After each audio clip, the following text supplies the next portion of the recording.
মার্কিন বাজারে উচ্চ শুল্ক আর দেশের গ্যাস সংকট শিল্প উৎপাদনের বড় বাধা এমন পর্যবেক্ষণ উঠে এসেছে ঢাকা চেম্বার প্রকাশিত ইকোনমিক পজিশন ইন্ডেক্স ইপিআই এর দ্বিতীয় প্রান্তিকের প্রতিবেদনে।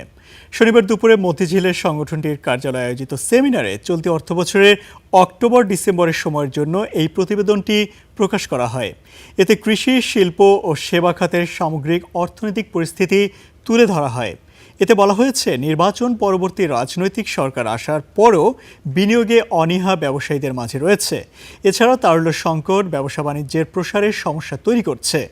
কাঁচামালে উচ্চ আমদানি শুল্ক কিছু শিল্পকে চাপে ফেলছে বলেও তুলে ধরা হয় প্রতিবেদনে।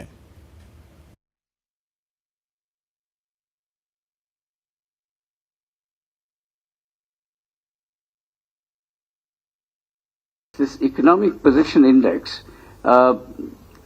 is going to be useful for the Dhaka Chamber members plus the business community. So, যেটুকু আমরা বুঝতে পারলাম, there are certain limitations in the sense that this looks like a Dhaka-centric,